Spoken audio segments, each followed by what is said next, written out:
नमस्कार जी। मैं doctor Sunil Kumar ईवेदा Ayurvedic pharmaceutical से आपका स्वागत करता हूं। दोस्तों, आज हम बात कर रहे हैं एक ऐसी बीमारी जिसने लगभग हर घर में अपने पैर पसार रखे हैं और घर में किसी ना किसी को इतना परेशान किया हुआ है कि वो पेन से करहा रहा है, दर्द से परेशान है। और उस बीमारी का नाम है संधिगत वात। आयुर्वेद में संधिगत वात उस बीमारी को बोलते हैं जहां पे हमारे घुटनों के अंदर लुब्रिकेशन, चिकनाई कम हो जाती है और गैप जो है वो कम हो जाता है। एलोपैथी में इसे ऑस्टियोआर्थराइटिस कहते हैं। दोस्तों, मैंने घुटनों शब्द इसलिए यूज किया क्योंकि इस बीमारी में हमारे घुटने और हमारी बैक सबसे ज्यादा इफेक्टेड होती है, क्योंकि घुटने और बैक हमारे क्या करते हैं, वजन को उठाते हैं। उस वजह से ज्यादा जो प्रभाव इसका पड़ता है वो हमारे घुटनों पे पड़ता है। कैसे होती है बीमारी, जल्दी से पहले ये समझ लेते हैं, उसके बाद हम बात करेंगे इस बीमारी को कैसे हम लोग ठीक कर सकते हैं। जहां हम ये समझेंगे कि क्या इस बीमारी का सिर्फ ऑपरेशन ही इलाज है, क्या ऑपरेशन को रोका जा सकता है, इस वीडियो में हम ये समझेंगे। तो पहले समझते हैं ये बीमारी क्या है। ये हमारे घुटने का नी का मॉडल है, जिसके अंदर आप देखेंगे नीचे टीबी और फिबुला बोन है और ऊपर जो है वो फीमर सबसे बड़ी बोन है और ये पटेला है।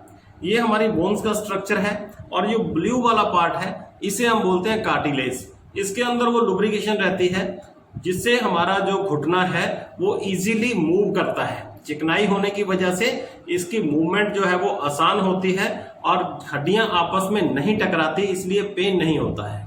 लेकिन किसी वजह से, अब वजह क्या है, देखिए जब हम बुक्स पढ़ते थे तब ये कहा जाता था कि ये डिजनरेशन चेंजेस है जो अक्सर 50 साल की एज में स्टार्ट होना शुरू होती हैं और 60 या 65 साल के बाद हमारे शरीर में ज्यादा परेशानी पैदा करना शुरू करते हैं। तो उस समय बुक्स के अनुसार ये बोला जाता था कि ये जो बीमारी है वो बूढ़ों की बीमारी है, ओल्ड एज बीमारी है, डिजनरेशन चेंजेस जिसे मैं दोबारा बोल रहा हूँ।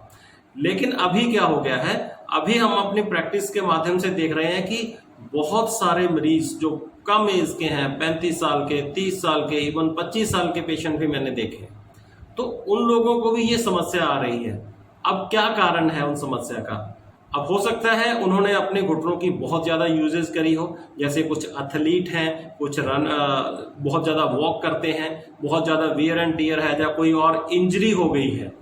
ये भी कारण हो सकता है कि आपके घुटनों पे कोई इंजरी हुई हो, या फिर आपके घुटना कार्टिलेज का वियर एंड टियर आपकी यूजेस की वजह से हुआ हो, या फिर लेडीज में, क्योंकि ज्यादा लेडीज में पाया जाता है, वजन आपका ज्यादा हो, या फिर आपकी जॉब ऐसी हो जिसमें आपको बहुत ज्यादा सीढ़ियां चढ़ना और उतरना पड़ता हो। ये मैं इसलिए बोल रहा हूं कि ये केस मैंने देखा था, अमेरिका से है हमारे एक पेशेंट, उनको लगभग दिन में 700 से 800 बार सीढ़ियां चढ़ना होता था और नीचे उतरना होता था। ये उनकी जॉब का हिस्सा था। अब उस वजह से वियर एंड टियर हो सकता है, या फिर कई बार फीमेल्स के फुटवियर्स वो भी वियर एंड टियर करवा सकते हैं। अगर आप ऐसे अनकंफर्टेबल फुटवियर को पहन के ज्यादा लंबा चलेंगे, ज्यादा लंबा पैदल चलेंगे, तो उस वजह से भी वियर एंड टियर होने की संभावना हो सकती है। अब सवाल ये है कि अगर ये वियर एंड टियर हो गया है तो उसमें होगा क्या।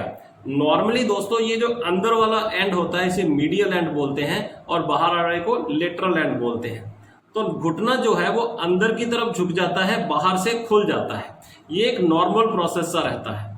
अब इसमें क्या है, हड्डियां पहले आपस में टकराना शुरू करती हैं। अब जब हड्डी टकराना शुरू करेगी तो वहां पे क्या होगा, पेन होना शुरू हो जाएगा और ब्लीडिंग होगी। ब्लीडिंग होगी तो सोजिश भी आएगी और हड्डियां धीरे धीरे आपस में जुड़ जाएंगी। जब कंप्लीटली हड्डी जुड़ गई है तब क्या होगा, फिर आपका घुटना मूव करना बंद हो जाएगा, फिर आपके घुटनों की मूवमेंट बिल्कुल जीरो हो जाएगी। अब आपके पास क्या बचेगा जी, ऑपरेशन करवाओ। यही सजेशन आपको हर डॉक्टर देगा, क्योंकि ऑपरेशन करने के बाद क्या होता है कि जी आपका नया घुटना पड़ गया, आपको लगता है जी मैं तो अब बिल्कुल फिट हो गया, अब मैं दौड़ सकता हूं, अब मैं सब काम कर सकता हूं। ठीक है, निश्चित तौर पे आप काफी समय तक ये कर सकते हैं, लेकिन उसका एक नुकसान भी है। हमें ये नहीं पता कि जो घुटना चेंज हुआ है, हालांकि कुछ कंपनीज कह रही हैं कि हमारी इतने टाइम के लिए गारंटी है, लेकिन अगर बाई चांस ऐसा सही ना निकले तो ये क्वेश्चन मार्क है। फिर क्या होगा, फिर बहुत बुरी बात होगी, क्योंकि हम देख चुके हैं हमारे देश के प्रधानमंत्री श्रीमान अटल बिहारी वाजपेयी जी के साथ यही हुआ था। जिंदगी खराब हो जाती है, फिर आप घुटनों पे चल नहीं सकते। अगर आपके नेचुरल घुटने हैं, भले वो खराब भी हैं, भले वो जुड़े भी हुए हैं, तब भी आप कुछ ना कुछ तो चल सकते हो। तो आपको हर संभव कोशिश करनी चाहिए कि हम अपने घुटनों को बचा सकें। कैसे बचाएंगे? उसके लिए पहला तरीका है एक्सरसाइज। एक्सरसाइज के बिना घुटने आपके खुल नहीं सकते, ये बात याद रखिएगा। मेरे हर वीडियो में ये बात हम लोग बहुत ज़्यादा स्पष्ट शब्दों में बोलते हैं कि जब तक आप एक्सरसाइज नहीं करोगे घुटनों की, तब तक आपके घुटनों का स्पेस नहीं बनेगा, जोड़ जो जुड़ गया है वो नहीं खुलेगा, और जब तक ये नहीं खुलेगा कोई ट्रीटमेंट कारागार नहीं होने वाला। ये अटल सच्चाई है, इसको मान लीजिए, इसके बिना आपका गुजारा नहीं है।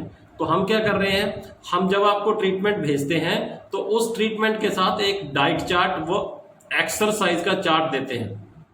एक्सरसाइज चार्ट जो है वो आपको दिया जाता है, जिसके साथ आप आराम से एक्सरसाइज कर सकते हो।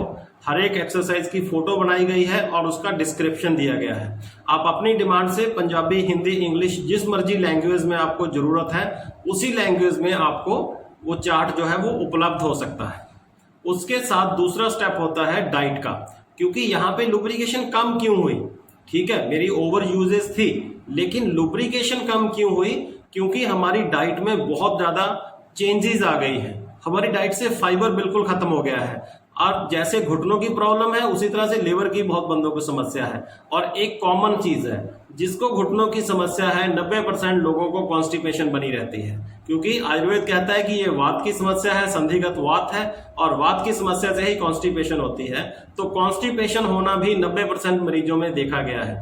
इसके लिए कॉन्स्टिपेशन का एक तो इलाज है कि आपने टेम्परेरी दवाई खाई, भले आपने ईसबगोल खाया, त्रिफला खाया, या कोई और लुब्रिकेंट जो पुर्गेटिव जो द्रव्य है, जो आपके ब्रेचक द्रव्य है, वो आपने लिए और पेट साफ कर लिए। ये एक दिन के लिए प्रोसेस था। लेकिन अगर परमानेंट प्रोसेस रखना चाहते हो तो आप अपना खाने में फाइबर की मात्रा ऐड कीजिए। फाइबर आपके आटे में होना चाहिए, ज्यादा इजीली कंज्यूम हो जाता है। तो हमने जो डाइट चार्ट आपको दिया है उसके अंदर एक स्पेशल आटा तैयार करने को आपको बोला है। उसके कंटेंट क्या रहेंगे, कितनी मात्रा में रहेंगे, वो सारे डाइट चार्ट के अंदर मेंशन है।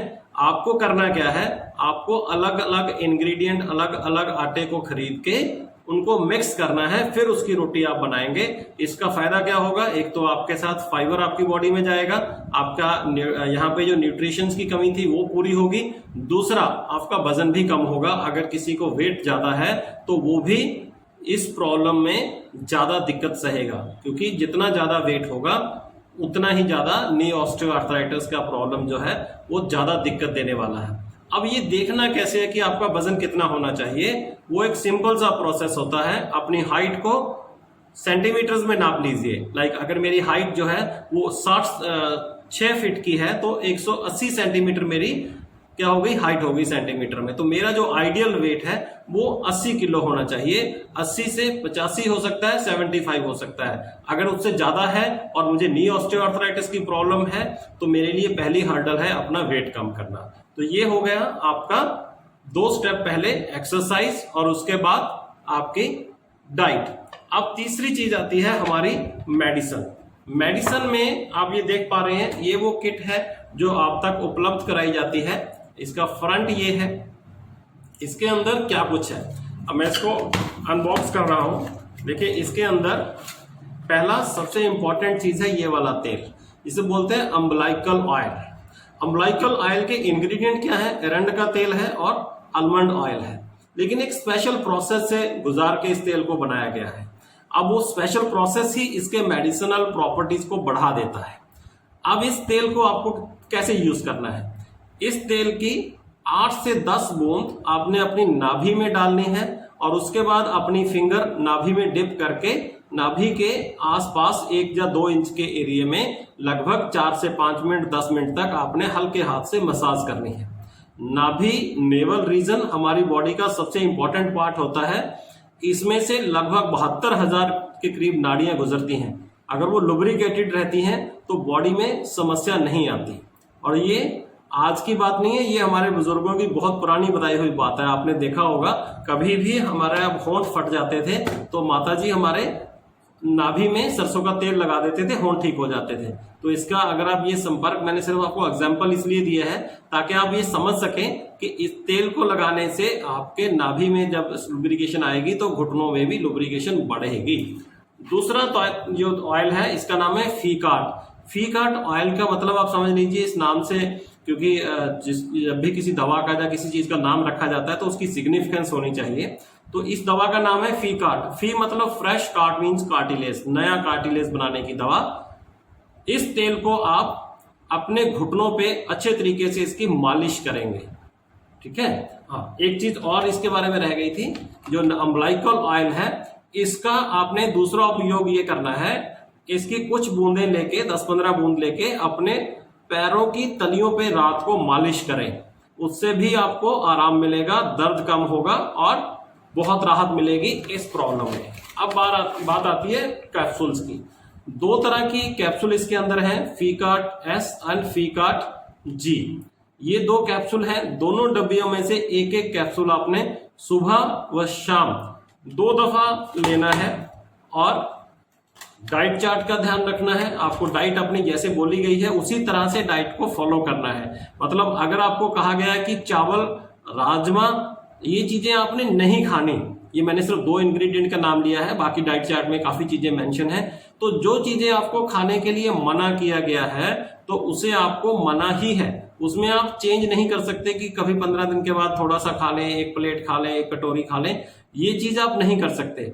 अगर आपने एक्सरसाइज व डाइट चार्ट को रिलीजियसली फॉलो कर दिया तो आप समझ लीजिए कि आपका इलाज 70% तो आपने ऐसे ही कर दिया, 30% ये फीकार्ट किट जो है वो आपका इलाज कर देगी, ठीक है। तो ये एक ऐसा कंप्लीट ट्रीटमेंट है जिसके साथ हमारे बहुत सारे पेशेंट इस समय इंडिया में ही नहीं, दुनिया के हर हिस्से में बहुत ही संतुष्ट, सेटिस्फैक्ट्री रिजल्ट लेके बैठे हुए हैं और आगे रेफर कर रहे हैं। आप एक बार, अगर आपको प्रॉब्लम है तो आप इस ट्रीटमेंट को एक बार ट्राई करके देखें। आपके घर तक ये दवा कोरियर से भेजी जा सकती है। आप नीचे दिए गए नंबर पे कॉल करके अपना ऑर्डर बुक करवा सकते हैं। और अगर आपको कोई भी क्वेरी है, आप हमसे डायरेक्टली संपर्क करके आप अपने बारे में, अपने घुटने के बारे में या अपनी बैक एक के बारे में आप हमसे बात कर सकते हैं। इसके बाद अगर आपको किसी और समस्या का समाधान चाहिए तो आप हमारे कमेंट बॉक्स में जाके अपने कमेंट डाल सकते हैं। Thank you. जय हिंद।